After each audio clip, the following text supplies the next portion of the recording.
Hi, I'm Judy, the owner of Dogs Can Dance, and I've had lots of people asking me about entry level through the Dogs Can Dance Challenge. And I'm going to talk just a little bit about what entry level is and why I created it.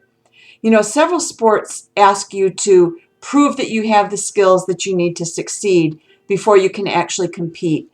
I remember in tracking, I had to be certified by a judge on a legal track in order to pass or be certified in tracking.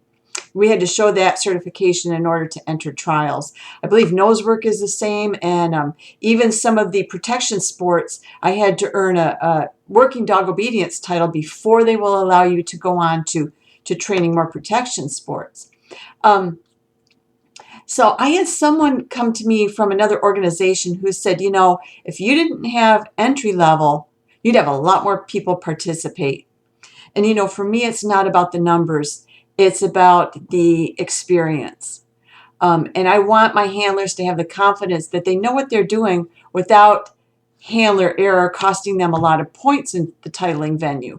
So I put together 5 components that you have to pass in order to pass entry level. Number 1, you have to be able to match the music to your dog's gait.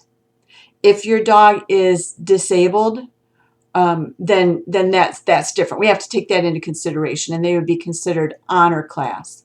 2, you need to demonstrate your choice of transitions from side to side and from front to side and side to front. Okay, showing me you have some repertoire with which to build a routine out of. Okay, number 3 is you do have some working ability for interactive attention while you're moving. I realize that you can always train your dog more, but do you at least have a little bit to function with to start out, because you can always improve. Okay, number 4, we have 4 different floor patterns that you need to execute. Okay, are those floor patterns clear on the floor to the person watching? I really feel that you can train your dog again to execute better, but if you can't walk a serpentine and you can't walk a good figure 8, how's your dog ever going to do it in the ring? So what you're doing is showing me that 1, you can execute the floor pattern clean and crisp and clear, and 2, you know where the camera is, you know where the judges are, you know where the audience is viewing you from. Are you covering up your dog? Are you showing them to their best advantage? These are all things that you learn from entry level. And the final component is a training clip that you show me a training exercise. And you have to state what your 1 criterion is that you're going to reward for. And you know, if you're like me, you're going to want to see everything perfect when you're training your dog. And that's not really fair to the dog. If I could bring it down to 1 specific thing I'm looking for, my dog has a chance. My dog has a chance to show me that 1 thing. Will I recognize it when it happens? That's what I'm scoring you on. Not if your dog does it or not, but whether you recognize when that 1 criterion actually happens, and did you fulfill your promise to reward it. Okay, so I'm checking to see if you're lying to your dog or if you're training clean and clear. All right.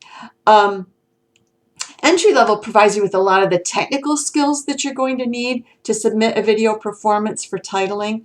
It teaches you how to, or gives you experience rather, how to film, load it onto your computer or whatever you're going to edit with, link it up, link your performance up to, you know, YouTube or Vimeo, and then fill out the appropriate paperwork and actually get it to my office.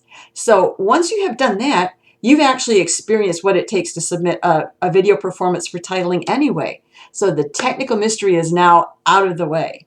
And that's what I think is very important to help each of you, whether someone else is doing it for you or whether you're learning yourself. And believe it or not, we're all learning all new technology all the time. My final reason for doing entry level, and this is one of my most important ones, is as I evaluate entry level, it gives me an opportunity to coach you one-on-one. For some of you, that's the only time I'm going to be able to coach you.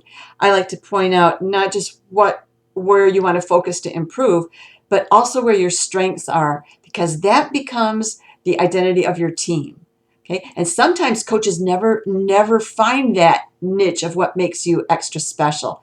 That's my job. Okay, so that you will not look like any other team. You'll go, you know what? This is who we are. We're going to move forward with this in our own way. Okay, the upcoming class, online class, Entry Level Success, is where I guide you week by week through each of the components until you've passed them. Okay, it's a 6-week class, which includes your fee for entry level. Of course, you can do entry level on your own. You don't need my class for that. But those of you that want to take the mystery out of the process and have me guiding you going, yes, that video would qualify, save that. Save that video. You're going to turn it into me later as your final project. Okay. Of each of the components, we work through them one-on-one or one at a time. And just a note, anyone who wants to earn titling points through the Dogs Can Dance Challenge does have to register with the challenge. That's a one-time, once-in-a-lifetime registration fee of $20 for an individual dog, or you may have a team of dogs that you want to register. It's one handler with multiple dogs, up to 3 dogs, and you can always add on to your team. That costs $30 to register. Just like Team Rotten Dance, my team of Bella, Luke, and Annabelle, I might say, you know, Bella's getting older. She doesn't move well. I'm going to use her for the beginning level of classical freestyle division. Okay, well, now I'm at advanced classical freestyle. I'm going to bring in the big guns. I'm going to bring Annabelle in to do that one. My entire team gets all the points for those performances. Okay, they're not individuals anymore. We're team players, and I'm the bench coach, pulling in whichever dog I want to use. Well, you know, Luke, he would be great at musical interpretation, so I'm going to let him earn that division himself, but all the points go to the entire team.